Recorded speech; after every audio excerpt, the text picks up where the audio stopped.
여러분 안녕하세요. 저는 인천에 거주 중인 40대 여성으로 최근 인생에 있어 크게 깨닫게 된 사건이 있어서 이렇게 용기를 내서 사연을 적어봅니다. 혹시 저와 비슷한 일로 힘들어하는 분이 계시다면 제 이야기를 듣고 부디 힘을 내셨으면 좋겠습니다. 40여 년을 살아보니 인과응보라는 옛말이 괜히 생긴 말이 아니라는 걸 절실히 깨달으며 살아가고 있어요.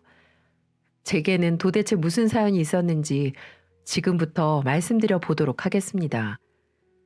저는 여상을 졸업하고 들어간 공장에서 남편을 만나 6개월의 짧은 열애 후에 결혼을 했습니다. 신랑의 첫인상을 떠올려 보자면 공장에서 조장을 맡고 있던 신랑은 공장의 다른 남자들과는 좀 달랐습니다. 휴식 시간이면 밖에 나가 줄담배를 피워대는 공장의 다른 남자 직원들과는 다르게 신랑은 담배는 입에도 안 대고 유흥도 그다지 좋아하지 않는 것 같았어요. 처음에는 우리 팀의 조장이니까 그런가 보다 했습니다. 회식 때도 여자 직원들만 두고 남자 직원들끼리 안마방이니 단란주점에 몰려갈 때도 신랑은 그런 공장의 남자 직원들을 따라가지 않았고 자리에 남아 여직원들이 모두 집에 갈 때까지 정말 여동생처럼 잘 챙겨줬더랬죠. 그래서인지 공장 여직원들 사이에서 신랑은 은근히 인기도 있었어요. 사실 신랑은 평소에 말도 없고 숫기가 없어서 막 재밌는 사람은 아니었어요. 대신 묵묵히 주위 사람을 챙겨주는 오빠처럼 자상한 사람이었죠. 그런 모습 때문에 인연이 되어 우리는 연애를 시작하게 되었습니다. 그리고 2년쯤 지나자 저는 남편의 아픈 과거를 알게 되었죠. 바로 남편은 어릴 적 부모에게 버림받고 성인이 되기까지 보육원에서 자란 천의 고아라는 사실이었어요. 정말 마음이 아팠습니다.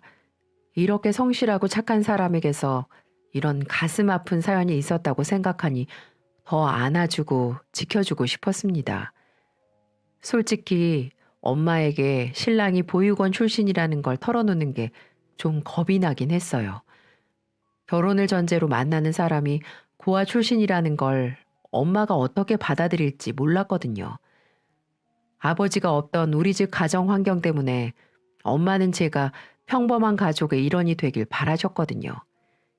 그래서 저는 반쯤 자포자기하는 심정으로 신랑의 사연을 솔직하게 털어놓았고 그동안 신랑이 보육원 출신으로 얼마나 힘들게 살았는지, 그런데도 지금 공장에서 얼마나 성실하게 일하고 있는지, 그래서 어떻게 인정받으며 지내는지 잘 말씀드렸습니다. 그런데 신랑의 사연을 들은 엄마는 제 걱정과는 달리 눈물을 흘리며 얼마나 힘들었겠냐며 그렇게 반듯하게 자라난 게 대단하다고 하시더군요. 무엇보다 나쁜 길로 빠지지 않고 술, 담배 안 하는 점에서 엄마는 큰 점수를 준 것 같았습니다. 그리고는 언제 한번 집으로 초대하라고 말씀을 하시더군요. 예, 둘이서 자꾸 밖에서 뭐 사 먹지 말고 언제 집에 한번 초대해. 우리 집에?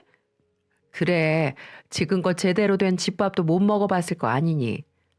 정말 그래도 돼? 지금 집에 초대한다는 건 엄마 나 결혼 허락한다는 말이지? 또 앞서간다. 그렇게 입이 닳도록 자랑을 하니 엄마가 한번 보고 싶어서 그렇지. 그렇게 나를 잡고 우리 집에 온 신랑은 엄마에게 정말 집밥이 맛있다며 밥솥에 있는 밥을 싹싹 긁어서 전부 다 먹었습니다. 엄마가 밥을 넉넉하게 했는데도 말이에요. 엄마는 그런 신랑의 얼굴을 애틋한 표정으로 바라보시고는 집에 갈 때는 공장 기숙사에서 먹을 간단한 반찬도 잔뜩 챙겨줬습니다. 신랑은 그런 호의에 엄마에게 연신 고개를 숙이며 고맙다고 인사를 했고 엄마는 신랑을 안아주며 집밥이 먹고 싶으면 언제든지 놀러 오라고 하셨죠. 눈물이 유독 많은 신랑은 기숙사에 들어가 정말 맛있게 식사 잘했다면서 또 훌쩍이더군요. 저는 평생 집에서 먹던 평범한 집밥인데 그렇게 울면서 감격해하는 신랑을 보니 마음이 애틋했습니다. 옆에서 몰래 전화 통화를 엿듣던 엄마도 눈물을 훔치더군요. 그날 이후 신랑은 엄마의 집밥이 먹고 싶다는 핑계를 대며 주말마다 우리 집에 와서 함께 식사하면서 가족처럼 지냈습니다. 엄마는 주말마다 휴가 나오는 아들을 대하듯 남편을 대했고 결국 결혼 허락까지 받을 수 있었어요. 장서방 요즘 많이 야위었던데 기숙사에서 밥은 잘 나오는 거니? 엄마는 참, 나 아직 시집도 안 갔는데 남사스럽게 장서방이 뭐야? 누가 들으면 오해하겠다. 오해하라지. 이제 우리 가족인데 뭘. 여하튼 평일에도 집에 올 수 있으면 와서 밥 먹고 가라고 하렴. 남편이 자주 우리 집에 들락날락하니 어느새 공장과 동네에 신랑과 제가 결혼을 준비한다는 소문이 나기 시작했습니다. 결국 우리는 2년이 넘은 연애 기간을 거쳐 결혼하게 되었죠. 신랑을 아는 사람들은 요즘 세상에 그렇게 착한 남자는 만나기 힘들다며 입이 마르도록 칭찬을 해줬더랬죠. 저도 주위의 칭찬에 세상을 다 가진 듯한 기분이 들었어요. 물론 빠듯한 공장 월급에 제대로 된 집을 구할 때까지는 엄마 집에 얹혀 사는 신세이긴 했어요. 하지만 신랑이 워낙 부지런해서 걱정은 없었습니다. 보니까 신랑은 그동안 보육원에 꾸준히 후원금을 보내면서 혼자서 본인의 생활비며 학비를 대느라 조장이긴 해도 벌어놓은 건 거의 없더라고요. 가진 것 하나 없는 신랑이었지만 착하고 성실한 마음이면 충분하다고 생각했죠. 정에 굶주려 있던 신랑은 엄마 집에 얹혀 사는 게 오히려 외롭지 않고 좋다며 엄마에게 장모님이라는 호칭 대신 엄마라고 부르기 시작하더군요. 저는 너무 낯간지러워서 신랑한테 그게 뭐냐고 타박을 줬어요. 그런데 엄마는 나이 들어 늦둥이 자식이 한 명 더 생긴 것 같다며 신랑에게 엄마라고 하라고 했습니다. 게다가 신랑이 들어놓은 청약주택이며 얼마 안 된 돈이지만 꾸준히 모아놓은 적금 통장을 본 엄마는 신랑이 말만 요란한 사람은 아니라고 더욱 믿음을 갖게 되었던 것 같았어요. 저도 성실하게 가정을 꾸리려는 신랑을 보고 진심으로 우리 집의 가장으로 남편으로 서서히 인정하게 되었습니다. 하지만 남편은 좁은 집에서 엄마가 불편할 거라며 퇴근 후나 주말에 거의 쉬는 날도 없이 공장 잔업을 도맡아 하기 시작했어요. 어떻게 된 게 연애할 때보다 결혼하고 나서 남편 얼굴 보기가 더 힘든 것 같았어요. 저는 얼마 안 돼 임신하고 입덧이 심해져서 다니던 공장 일을 그만둔 상황이었거든요. 남편은 집을 빨리 구하려는 목적도 있었지만 그런 외벌이 상황 때문에 더욱 무리하는 것 같았습니다. 저는 그런 남편의 모습을 지켜보며 마음이 안쓰럽고 미안하기만 하더군요. 엄마도 저와 같은 마음인지 입덧으로 힘들어하는 저 대신 남편을 위해 정성껏 아침과 저녁으로 밥상을 차리며 뒷바라지를 했죠. 남편이 다니는 공장은 출근이 아침 6시로 다른 곳보다 일렀어요. 그런데 엄마는 집안의 가장이 아침을 거르면 안 된다며 새벽 4시부터 일어나 상을 차렸습니다. 새벽부터 불고기를 굽는 냄새며 고춧가루에 푹푹 굴비 졸이는 냄새, 그리고 된장찌개 냄새가 집안 가득해서 늘 무슨 잔치라도 있는 것 같았어요. 엄마가 한 불고기와 굴비, 된장찌개가 세상에서 제일 맛있다는 남편 때문이었죠. 그리고 남편과 제가 결혼을 하고 처음 맞는 남편의 생일이 다가왔습니다. 저는 그때 임신 8개월 차에 접어들고 있었고요. 그 즈음 곧잘 있는 쩌릿쩌릿한 아랫배 통증과 무릎 통증으로 집안일을 하기 정말 힘든 상황이었습니다. 결혼하고 처음 맞는 남편 생일은 마음 먹고 제대로 차려주고 싶었는데 그러지 못해 무척 속상했어요. 엄마도 반찬 가게에 나가랴 만삭인 절 대신에 집안 살림을 도맡아 하느라 너무 바쁘게 지내고 있었기에 엄마에게 뭐라고 부탁을 하기도 어려웠습니다. 저는 조용히 케이크라도 사서 남편의 생일을 축하해 주려고 했죠. 나중에 우리 집이 생기면 제대로 된 생일상을 차려주자 뱃속의 아이와 그렇게 약속하면서요. 그런데 남편의 생일이 있기 며칠 전부터 엄마가 뭔가 분주해 보였어요. 알고 보니 엄마는 직접 마장동 정육시장과 가락동 수산시장에서 공수해온 소고기와 보리굴비로 남편의 생일상을 차리려고 분주했던 거였습니다. 식탁엔 여느 유명 한정식 집에서나 볼 듯한 상차림이 아침으로 떡하니 차려져 있었어요. 어디서 구했는지 뽀얀 식탁보도 식탁에 깔려 있었고요. 제 생일은 물론 생전 아버지 생신에도 엄마에게서 받아보지 못한 상다리 휘어지는 생일상을 받는 남편을 보니 솔직히 부러운 마음이 들었습니다. 그런 남편에게 질투가 날 지경이었지만 남편을 정말 아들처럼 생각하는 엄마의 마음에 저는 정말 고맙기도 하고 짠하기도 했습니다. 그런데 엄마가 준비한 깜짝 놀랄 선물은 상다리가 휘어질 정도의 생일상 말고도 따로 있었어요. 남편이 케이크에 초를 켜자 엄마가 남편에게 목걸이가 들어갈 만한 크기의 상자를 내밀었습니다. 저는 상자 안에 엄마가 쓴 편지라도 들어있을 줄 알았습니다. 그런데 놀랍게도 자동차 키가 들어있었어요. 아니 어머니, 이게 대체 뭐예요? 됐으니 장서방, 얼른 밖에 나가서 시동 좀 걸어보게. 엄마 말대로 집 밖에는 검은색의 경차 한 대가 놓여 있었습니다. 엄마는 새벽부터 밤까지 공장에서 일하는 남편이 조금이라도 쉽게 출퇴근을 할 수 있도록 차를 생일 선물로 준비한 거라고 하더군요. 중고로 산 경차이긴 했지만 아주 튼튼한 차였어요. 덕분에 남편은 공장에서 야간 잔업을 마치고 막차를 타기 위해 서두르지 않아도 되었습니다.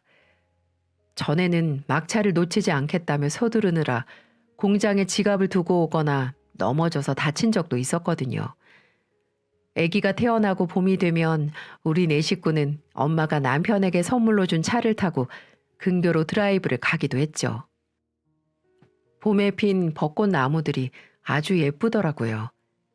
엄마가 바라던 번듯한 가정이 완벽하게 이루어지던 순간이었습니다. 하지만 옛말에 좋은 일이 닥치면 이어서 나쁜 일이 온다고들 하잖아요. 다음 해에 받은 건강검진에서 남편은 위암 초기 판정을 받았습니다. 의사 말로는 다행히 위암 초기라 수술만 잘 되면 괜찮다고 했지만 남편의 외벌이로는 아이를 키우기에도 빠듯했죠. 엄마는 그런 저희 사정을 알고는 목돈을 선뜻 내밀면서 남편이 아무 걱정 없이 치료에만 전념할 수 있도록 지원해 주셨습니다.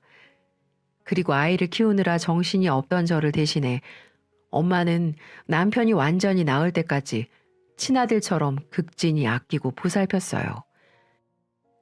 엄마는 아버지를 폐암으로 잃었기 때문에 제 남편은 그렇게 되지 않길 바랬던 것 같아요.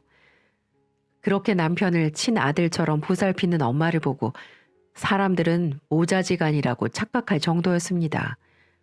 심지어 남편이 수술 후 회복이 잘 안 되자 엄마는 직접 한약재를 구해 몇 시간이고 탕약기 앞에 앉아 한약을 다려주는 지극정성을 보였더랬죠. 결국 남편은 엄마의 극진한 보살핌 덕분에 금세 건강을 회복할 수 있었습니다. 건강을 회복하고 남편은 전보다 더 엄마를 친엄마처럼 따르고 존경했어요. 아무리 공장 일이 바빠도 엄마의 생신이나 어버이날에는 일찍 집에 들어와 엄마를 챙겼고 반찬 가게가 분주한 날이면 공장 일로 피곤할 텐데도 반찬 가게에 나가 엄마를 도왔습니다. 요즘 세상에 어떤 친아들과 엄마 사이도 이렇게 사이가 각별하진 않을 거예요. 그런데 엄마가 칠순잔치를 하고 얼마 안 됐을 때 일이었어요. 엄마의 반찬 가게 단골 손님들이 반찬 맛이 달라졌다며 교환이나 환불을 해달라는 일이 잦아지기 시작했죠. 엄마는 반찬을 만들다 액젓과 간장을 잠시 헷갈렸다며 별일 아니라고 했어요. 때로는 소금과 설탕을 헷갈리기도 해서 장조림을 먹는데 너무 달아서 몽땅 쓰레기통에 버린 적도 있었습니다.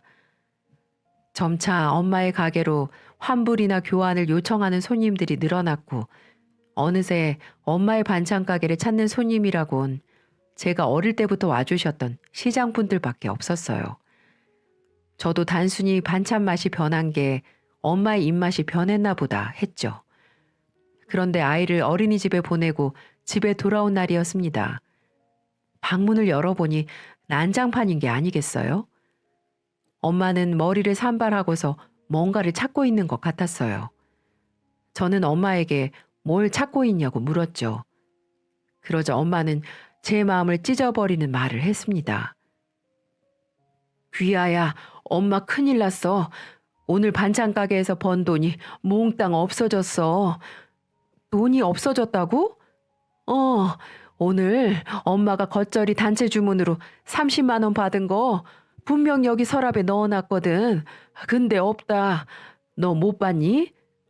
엄마, 요즘 엄마 가게 그런 단체 주문 없는데 확실해? 확실해. 엄마가 그런 거 엄청 정확하잖아. 그런데 그렇게 큰 돈이 어디 갔다는 거야? 혹시 네가 가져간 거 아니야? 너희 요즘 힘들다면서 엄마 돈 가져간 거 아니냐고. 엄마, 우리가 엄마 집에 얹혀 살아도 그렇지. 어떻게 나한테 그렇게 말해? 그럼 엄마가 분명 서랍에 돈을 넣어놨는데 누가 가져간 거야? 엄마가 착각한 건가 보지. 엄마 잘 생각해봐. 왜 그래? 얘는 엄마는 절대 그런 걸로 착각 안 해. 너 솔직히 한번 말해봐. 너 어릴 때도 엄마 반찬 가게 들어와서 몰래 돈 가져가고 그랬잖아. 다 알아? 엄마, 나 이제 애 키우는 엄마야. 내가 정말로 엄마 돈을 훔쳤다고 생각하는 거야? 그럼 너 아니면 누군데?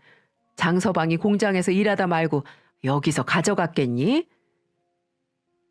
엄마는 반찬 가게를 완전히 닫은 뒤에도 가족 중에 누군가 자신의 돈을 훔쳐갔다고 여겼고 집안은 그런 엄마의 소란으로 언제나 난장판이었습니다. 나중엔 어린이집에 다니고 있는 아이가 돈을 훔쳤다고 의심을 하기 시작했고 심지어 아이가 입는 옷과 구두, 인형이 모두 자기 거라면서 아이의 머리채를 붙잡고 다투기도 했습니다. 남편과 저는 엄마의 건강이 심각하다고 판단해 병원에 가서 진찰을 받았어요. 의사 말이 엄마가 치매라고 하더군요. 남편은 치매라는 말에 크게 충격을 받았는지 병원 의자에 앉아 한참을 일어나질 못했습니다. 저도 엄마가 치매에 걸렸다는 말에 주저앉고 말았고 그동안 일어났던 모든 일들이 한 번도 생각하지 못했던 이 치매라는 병을 엄마가 앓고 있다는 사실에 절규하고 말았어요. 반찬 가게를 하며 치매 증상이 있었던 엄마는 미각을 잃은 바람에 음식 간을 못 맞춰 반찬 가게 손님들에게 항의를 받거나 환불 요청을 받은 거였습니다. 돈을 잃어버렸다는 것도 엄마의 환상 속에서 나온 말들이었죠. 너무 후회가 됐어요. 진작 엄마를 모셨더라면 이 정도로 심해지지 않으셨을 텐데. 의사 말로는 한 번 시작된 치매는 심한 사람은 걷잡을 수 없이 빠르게 병이 진행된다고 했습니다. 그리고 결국 몇 년 후 엄마는 7살짜리 우리 딸아이처럼 행동하기 시작했어요. 처음엔 아이의 옷이나 머리핀 같은 걸 자기 거라며 뺐더니 나중에는 딸아이와 함께 놀이터에서 모래를 가지고 장난을 치고 말도 꼭 아기처럼 말하더군요. 하지만 그 정도는 아무것도 아니었어요. 딸애가 초등학교 입학할 때가 되자 엄마는 이제 이불에 똥 오줌도 못 가리는 완벽한 어린애가 되어 있었어요. 엄마가 잠에서 깨는 아침이면 그야말로 집안은 전쟁터였습니다.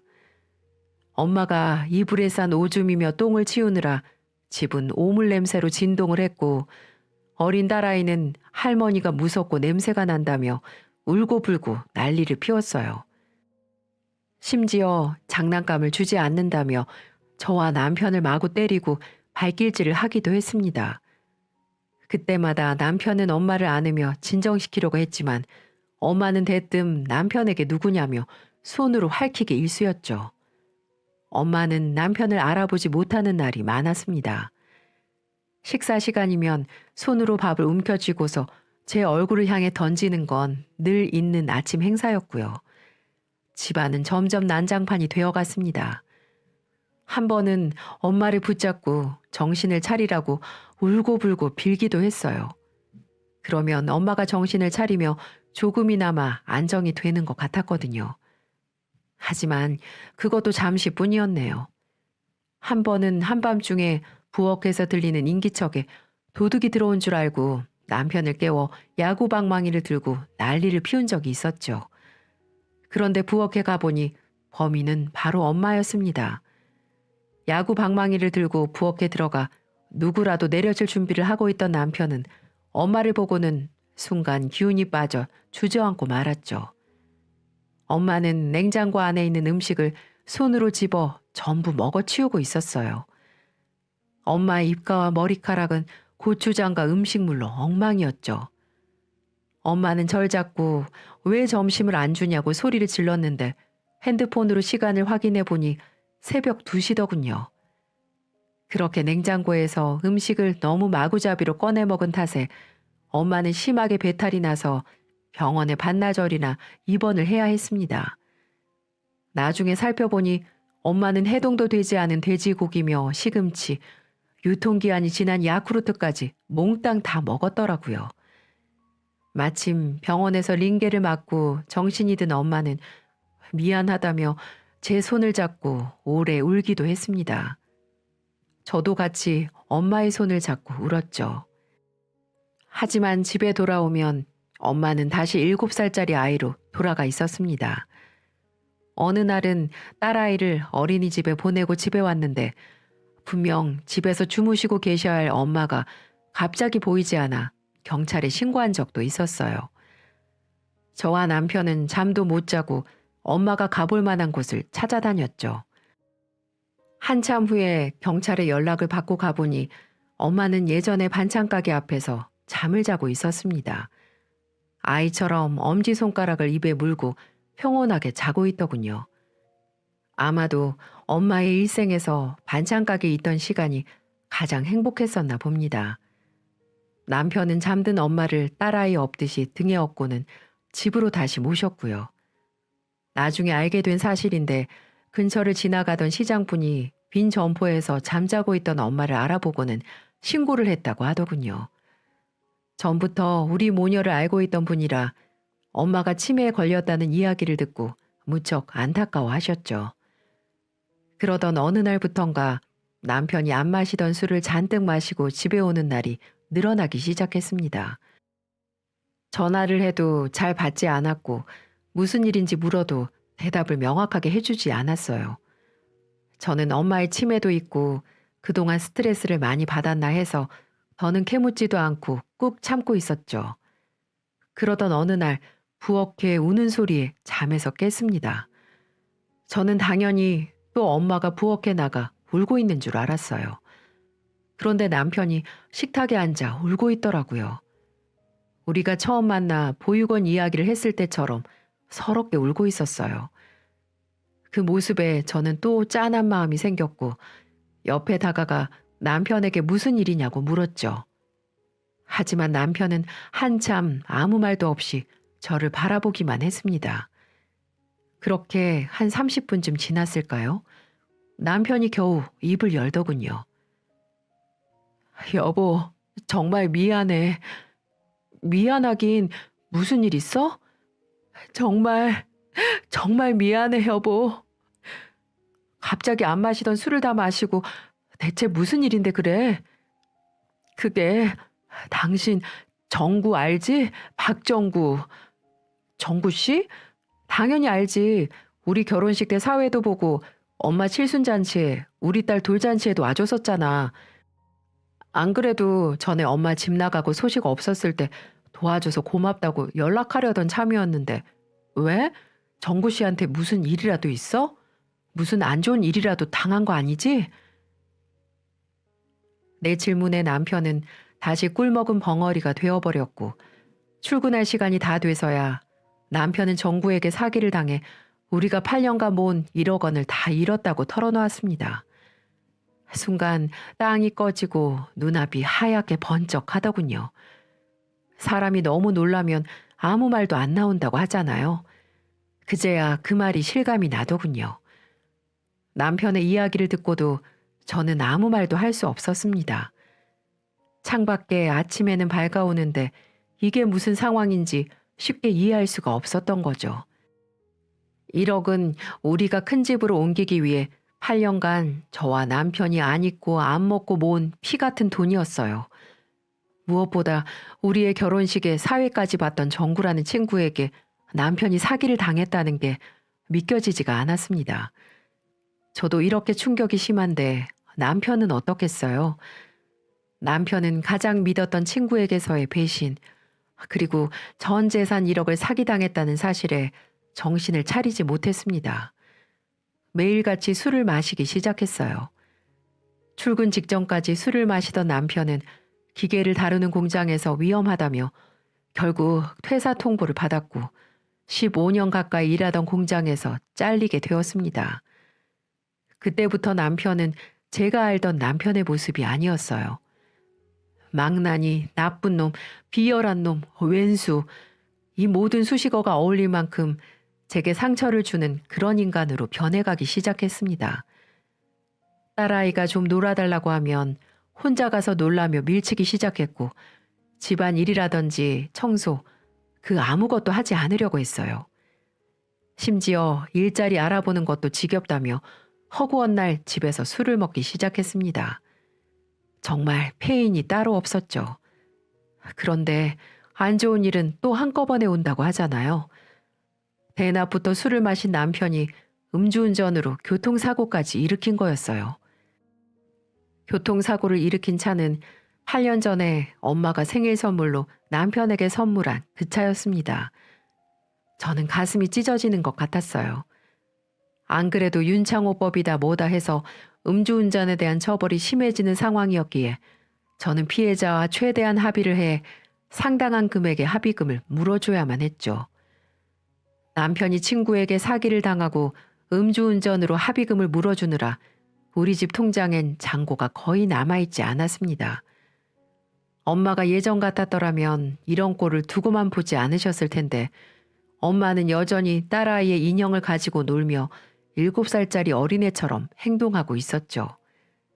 하지만 마냥 남편이 회복되기만을 기다릴 수 없었습니다. 딸아이는 벌써 초등학교 2학년이었고 점점 병세가 심해지는 엄마의 병원비에 집에 돈 들어가는 구석이 한두 군데가 아니었으니까요. 결국 집에서 늘 술에 쩔어 있던 남편 대신 제가 공장에 나가 일을 하게 되었습니다. 결국 저는 엄마를 요양병원에 맡길 수밖에 없었고요. 일을 하며 엄마를 보살피는 게 불가능했기 때문이었죠. 남편 외벌이로 살림만 하다 9년 만에 출근하는데 감회가 새로웠습니다. 제가 제 딸아이만한 나이였을 때 아버지가 폐암으로 돌아가시고 엄마 혼자 힘으로 저를 키우며 갑작스럽게 생계를 책임졌던 엄마를 떠올려 보니 코끝이 찡해지더군요. 제가 공장에 나가 일을 열심히 하다 보면 남편도 어느새 정신을 차릴 거라는 희망을 가졌습니다. 그렇게 몇 개월이 지났을까요? 요양병원에 엄마를 여는 데처럼 보러 갔는데 엄마가 집에 가고 싶다고 울고불고 사정을 하는 게 아니겠어요? 그때 제가 마음이 약해지면 안 됐었습니다. 남편에게도 말을 하니 자기가 집에서 모시겠다며 모시고 오라고 하더군요. 그래서 집에서 당분간 보살펴 드리기로 했어요. 그래서 한동안은 집에서 모시게 되었죠. 그런데 어느 날 오랜만에 정시에 퇴근하고 엄마와 목욕을 하는데 엄마 몸에 전에 보이지 않던 상처들이 보이더라고요. 팔과 손등엔 멍자국도 보였고 이마에는 심지어 핏자국도 보였습니다. 방에 들어와 남편에게 물어봤지만 남편은 모른다며 모르쇠로 일관하기 바빴죠. 엄마에게 상처가 어떻게 해서 생겼는지 아무리 물어도 아이처럼 웃고만 있거나 금세 배고프다고 칭얼댈 뿐 도움이 되질 않았습니다. 그날 밤 이상하게 잠이 오지 않더라고요. 아무래도 느낌이 이상했어요. 하필 제가 야근으로 집에 늦게 들어온 날에 그런 상처가 생겼으니까요. 남편이 엄마를 친엄마처럼 여긴다는 건 누구보다 확실히 알고 있었지만 한 번 생긴 의심은 쉽게 사라지질 않더군요. 어쩌면 남편이 술을 마시고 곤죽이 되어 있을 때 엄마가 가위나 칼을 들고 실수로 생긴 상처일 수도 있었으니 말이죠. 이런 제 이야기를 들은 공장 동료는 집에 몰래 CCTV를 설치해 보라고 권하더군요. 집에 키우는 강아지들을 두고 외출할 때 요긴하게 쓰는 CCTV가 있는데 소리도 제대로 다 들리고 화질도 나쁘지 않다고 하더라고요. 저는 남편이 술을 사러 나간 사이를 틈타 엄마와 남편이 주로 있는 부엌과 방 안 곳곳에 CCTV를 설치했습니다. 친구 말대로 화분이 난 인형 근처에 두니 크게 티가 안 나더군요. 그렇게 일주일쯤 지났을까요? 또 한 번 경악스러운 사건이 벌어지고 말았습니다. 어느 날 엄마가 또 한 번 실종이 된 거였어요. 너무 놀라 동네 방방곳곳을 찾아 헤맸죠. 하지만 찾을 수가 없었어요. 또다시 경찰에 신고한 다음 제 머릿속에 스쳐 지나가는 게 있었습니다. CCTV. 바로 그 CCTV에 엄마의 모습이 찍혀 있을지 모른다는 생각이 들더군요. 왜 엄마가 집을 나가게 됐는지 무슨 일이 있었는지 말입니다. 저는 남편이 술에 취해 잠든 사이 딸아이의 방에 들어가 주저없이 CCTV 영상을 확인했죠. 그리고 이어지는 충격적인 영상에 저는 자리에 앉아 오열할 수밖에 없었습니다. 보니까 남편은 술을 마시고 낮잠을 자느라 엄마의 식사는 제때 밥을 챙겨주지 않고 있었더라고요. 그걸로도 마음이 메어지듯 아픈데 남편은 그것으로도 모자라 밥을 달라고 다리를 버둥대며 떼를 쓰는 엄마를 벽에 소리가 나도록 힘껏 밀쳤습니다. 벽에 엄마가 부딪힌 소리가 영상에 그대로 전해졌고 저는 온몸에 소름이 돋았습니다. 그뿐만이 아니었어요. 남편은 배가 고프다는 엄마에게 뭘 그렇게 종일 처먹느냐고 전에 반찬 가게 하면서 많이 처먹지 않았냐며 소리를 지르기도 했어요. 울음이 터져나와 더는 영상을 이어서 볼 수가 없었습니다. 그리고 영상 속에서 남편은 엄마의 얼굴에 10,000원짜리 지폐를 던지며 소주를 사오라고 심부름을 시키는 거 있죠? 남편이 던진 10,000원짜리 지폐는 엄마의 얼굴을 맞고 떨어졌습니다. 남편이 다시 소주를 사오라고 소리를 지르자 엄마는 몸을 움츠린 채 지폐를 들고 밖에 나가 돌아오지 않은 거였어요. 정말 가슴이 찢어질 듯 아파왔습니다. 도저히 참을 수가 없었어요. 정말 남편을 죽이고 싶었습니다. 자는 남편을 깨워 추궁하기 시작했어요. 일어나, 이 나쁜 놈아. 우리 엄마 어디에 있어? 어디에 있냐 말이야. 아, 놔. 지금 이 여자가 미쳤나? 니네 엄마를 왜 나한테 찾아? CCTV 영상 다 봤어, 이 나쁜 놈아. 그동안 네가 우리 엄마한테 어떻게 행동했는지 눈으로도 보지 못할 패악질을 했는지 다 봤어, 이놈아. 그러고도 네가 사위야? 우리 엄마가 너한테 그동안 어떻게 했는데 불쌍하다고 그렇게 따뜻하게 대해줬건만 엄마가 치매 걸리니까 이런 짓을 해? 그러게 뭐하러 요양병원에 버려놓지 데리고 와서 짜증나게 해? 나 술 덜 깼으니까 저리 꺼져. 깨우지 마. 뭐? 그렇게 술 처먹고 엄마한테 10,000원짜리 주고 술 사오라고 했냐? 넌 내가 앞으로 제대로 복수해 줄 거니까 딱 기다려. 천하의 나쁜 놈아. 저는 그렇게 말을 하며 남편 뺨을 날려버렸습니다. 한 대, 두 대, 세 대를 날렸어요. 남편 놈은 본인도 자기가 잘못하는 줄 아는지 제게 대응하지도 않고 맞고만 있었습니다. 그러면서 하는 말이 더 가관이더군요. 자, 이제 쌤쌤이다.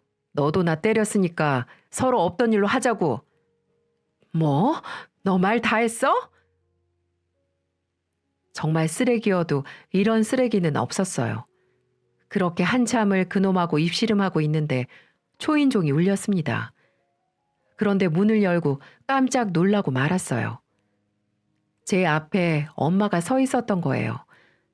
저는 당장 엄마를 부둥켜 안고 눈물을 펑펑 쏟아냈습니다. 그리고 집을 나간 엄마와 함께 온 사람이 있었습니다.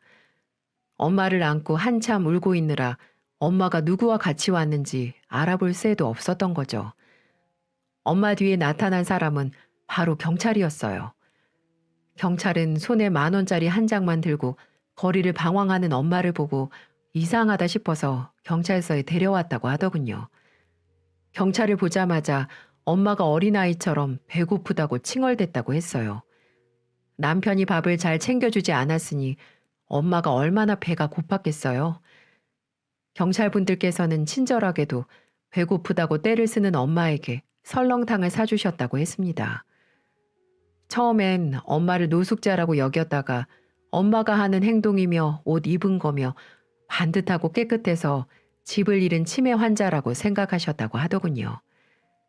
저는 경찰분들께 연거푸 감사 인사를 했고 경찰분들은 자신들에게 감사할 게 아니라 이 동네 시장분들에게 감사 인사를 하라고 하시더군요. 그게 엄마가 이 동네 분인 것 같아 시장 사람들에게 알아봤더니 많은 분이 엄마를 알고 계셨다는 거였어요.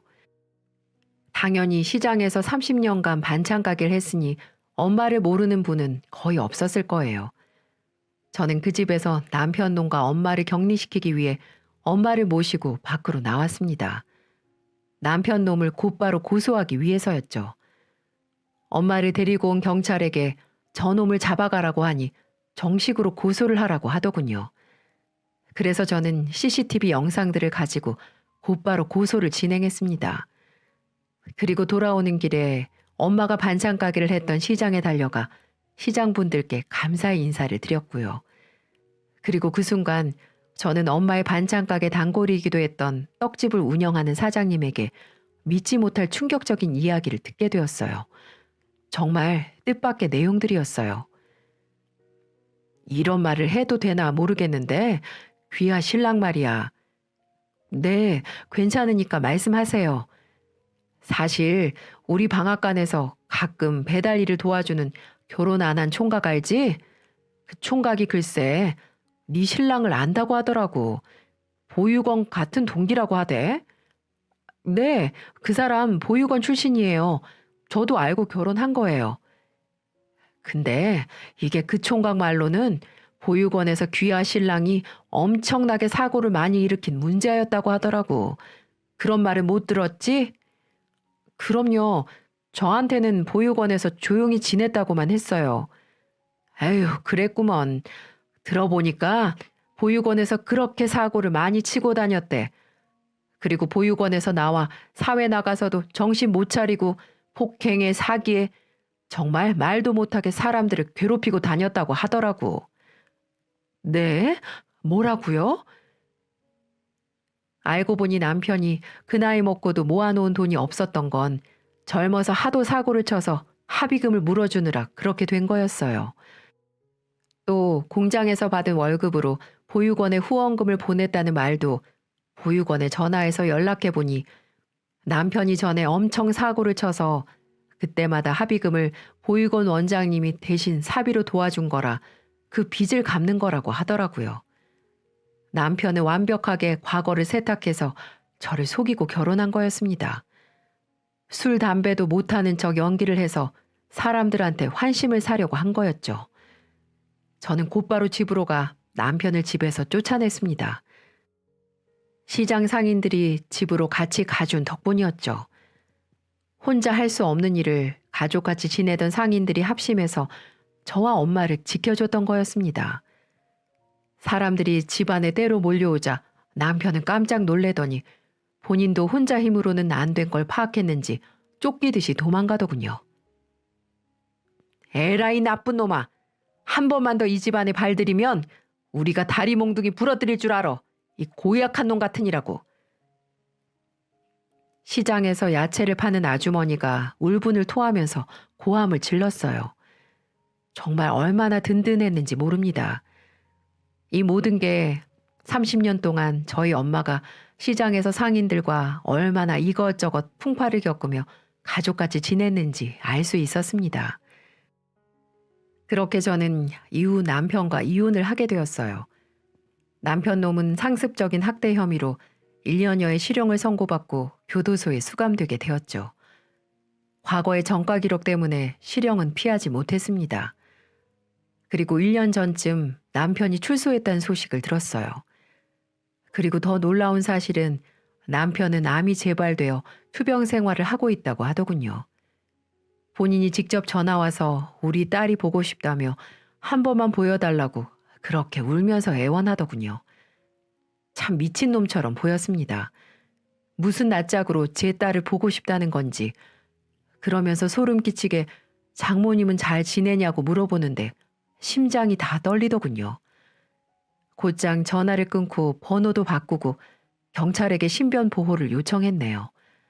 언제도 찾아와서 해코지를 할지 모르니까요. 다른 곳으로 이사를 갈까 했지만 엄마의 추억이 담긴 이곳에서 다른 곳으로 이사 가기가 쉽지 않았습니다. 아마 전 남편 놈은 평생 후회하며 또 불쌍한 인생을 살게 되겠죠. 물론 곁에서 돌봐줄 가족 한 명 없으니 더없이 처량할 겁니다.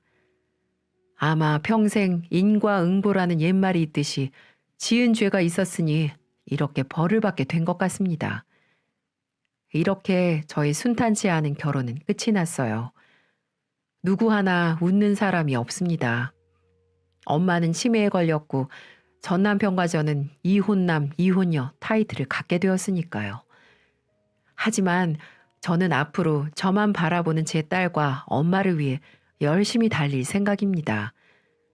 비록 미천한 몸뚱이 하나뿐이지만 대한민국 아줌마가 얼마나 대단한지 이 세상 사람들에게 보여주며 살 생각입니다.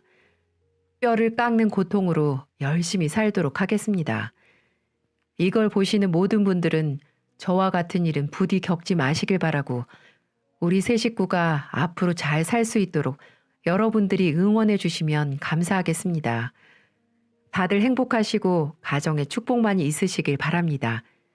감사합니다.